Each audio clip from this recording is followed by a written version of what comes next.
Welcome to Comfort Time with Aunty Yunike, where we share testimony stories. Today we have an interesting topic, and this topic is witchcraft. I'm sure you're already going, wow. Okay, so to discuss that, I have invited Mr. Banda because he was recently exposed to it. So let's hear what is on the ground and how we can go about it. Mr. Banda, welcome to Comfort Time once again. Well, thank you very much. It's always of a great idea to be here to talk about topical issues affecting our communities and how we can package that information to respond. And this information is picked by our policymakers. Yeah, so it's very good to be here. Thank you. So our topic for today is witchcraft. We saw your statement where you were complaining about witchcraft hindering progress. How did that play out? Can you help us understand what exactly is on the ground? Well, Zambia National Men's Network is represented in about 30 districts, and one of the districts is Kawamba district. Okay. Yeah, and that issue actually came from Kawamba district. We have reports that it is hindering people reporting gender-based violence.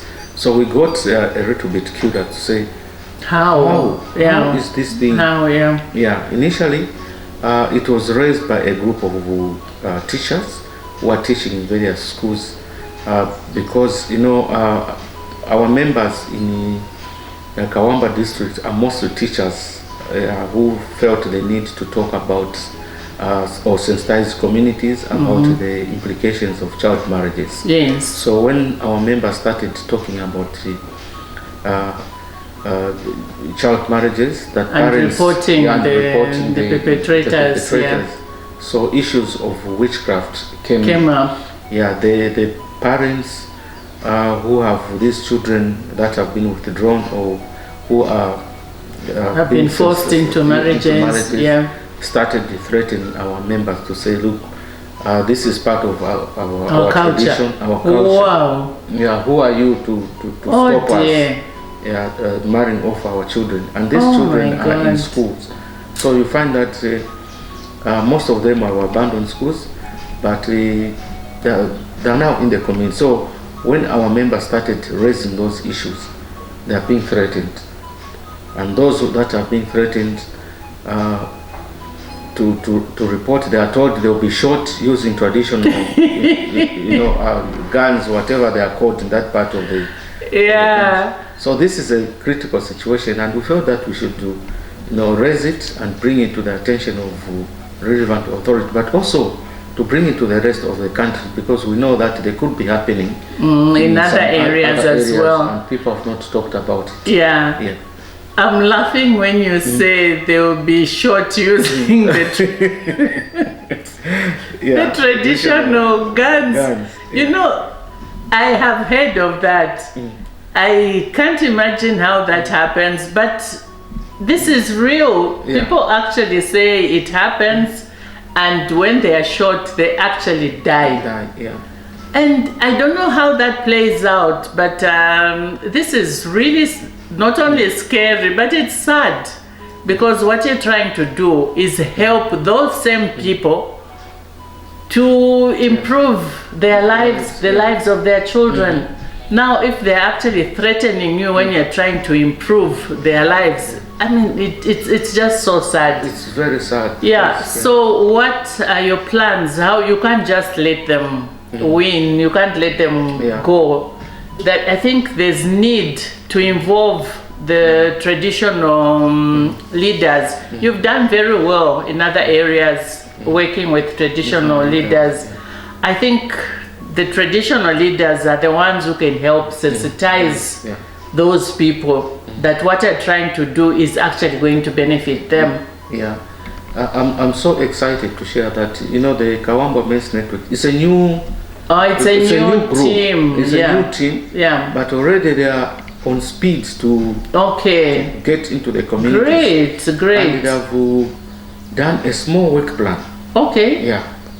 That's one awesome. One of the small work plan is to work with the traditional leaders. So this thing is, they are raising it with the traditional leaders, the community members, using various platforms that exist within the community. Because if we withdraw, if the teachers are threatened with witchcraft, it means even education is threatened, because they will move out. When they get scared, they will not want to teach there. And so the entire community loses out. It will lose out. It will lose out rather, and then you have a community that is not exposed to education. And worse off, we're now talking about education for girls, which is very, very important. So it means we're going to have a district and later on a nation that is cut off from benefiting. So they have already, our members have already started engaging the community and the traditional leaders, but they're also talking about it on radio. For us here, that's a good thing. At least they listen to radio. I know someone was saying, no, put it on Facebook. I was like, no, it depends which area you are focusing on. If you want to go to the rural areas, you're better on radio. And having maybe road shows to talk about it and sensitize them that way. But I know that on their own they cannot manage. They also need support from other civil society groups that are working in that area, because these are things that witchcraft is done under the cover of darkness. So we need a lot of people to get involved, to talk about it, and to show the light on the darkness. We need our traditional leaders, our chiefs, and for your own information, one of the journalists that we work with actually went a step further to ask the senior chief, the paramount chief of the Lundas, the Mata in that case. So she brought it to his attention, and I'm sure something will be done at that level to make sure that the paramount chief talks to other chiefs, because I mean, he loses out. His people will lose out, and they will be looked at as people who are not getting what's going on, and who wants to do that. So obviously he's going to work on it. But I would just encourage you to make sure that even if they've promised to work on it, you continue following up. Because people relax. If they see nothing is being done, they'll sit back. You'll go back after some time and find they never moved. They never moved. And Wow, witchcraft.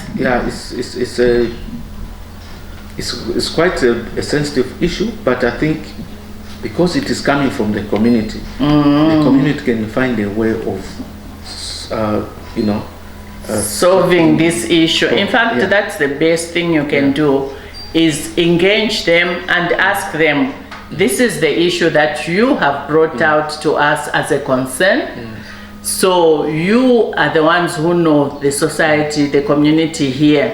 So how can we go about changing things here? You'll be amazed. Most of these people, they actually know what should be done, but no one has asked them. So when you approach them and say, this is what you have said, we agree with you that this is an issue, how can we go about changing things? They will come up with answers and strategies on how this should be handled. In fact, I think 2 years ago we were confronted with a similar situation. In Chongo. We trained a group of members on how they could make follow-ups on the issues about gender-based violence. So what came into the conversation then now was that how do we deal with some of our communities? Because in this community we live together, and when we report a particular individual who is in the same community, they start threatening us with the witchcraft, stoning us at night and so forth, because these issues are happening within the village. So, and you know that that person is involved in the in this practice, and when you report to the police, he threatens you. He threatens you to say, "I'm going to witch you, to deal with you." Yeah. So it's one of the challenges. It looks small, but it's one of the challenges, especially when you are reaching out to perpetrators within a community, and you live with them, because it becomes more of a threat to you who is reporting the perpetrator. So answers can only come from there sitting down and talking, and then they will know, because they know you coming from outside. When you say, well, let's approach them, confront them, you'll be out. You go back, you come back to Lusaka, they remain in that area, and then they get threatened, beaten up, maybe even killed. So for their own safety, it's best that they come up with the solutions, and they know. When you ask them, they'll tell you they know what should be done. They know. They just need support. Maybe they might say, can you come with us to talk to this one? Can you come with us to talk to this one? But at the end of the day, they know exactly what should be done. Wow, that is really awesome. No, I know the fear of witchcraft is real. When I was in the village campaigning, I noticed that some people actually don't want to move because they are scared. But we are a Christian nation, and we should not be scared. If you are spiritual and you are able to pray and you have faith, you should know that those things will not touch you. So we need to not only be scared, we need to encourage our people to be more spiritual. Because witchcraft is darkness. Being spiritual is light. So when there's light, darkness cannot stay.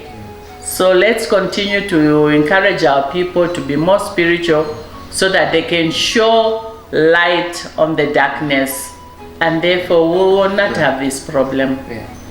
So so I'm sure the traditional leaders will do something, because if they can threaten those ordinary people who report in the community with the witchcraft, it means now the whole community is affected, because it may not only be our members, because they comprise of teachers, members from different backgrounds. It will also extend to the police officers who are police, the nurses, everybody. So we have already heard these stories that even in some other parts of the country, this is what is coming out. But it is sprung out more prominently in that area. So it might threaten other service providers, the nurses, the doctors, the police, and so forth. So before it gets out to a point where it cannot be addressed, we need to start talking about it. No, I think that is the way to go, and we can only encourage you to continue on that path. And also, as you are dealing with the other communities, you can have lessons learned from other areas which can be copied and used in the other areas. And if nothing like that has happened before, let this be a learning curve, so that however you progress, take note of the steps, and then use the same steps in the other area, so that you're not reinventing the wheel. No, thank you so much. Thank you for all you do. Thank you. Now it's witchcraft, but let us continue to sensitize our communities, so that we win in all areas. Thank you very much. Like I indicated earlier on, those words are powerful enough to keep us moving. Amen. Yeah.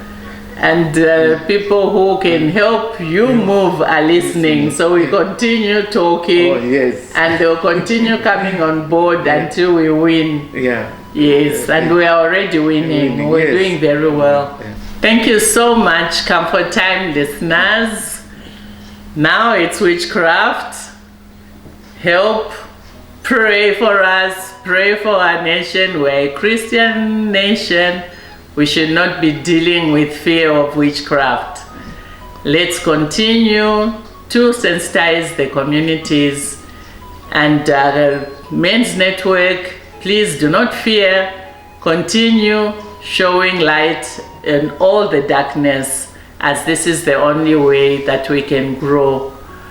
So for those who have subscribed to our channel, thank you so much. Those who haven't, please do continue to give us likes, thumbs up. This helps us to spread the word. Continue to share so that everybody gets the information. And we would like to hear from you. Do you have suggestions on the best way of handling this issue? Have you encountered such an issue? So please share with us so that we can interact further. Comfort Time continues. Stay blessed. See you in the next video.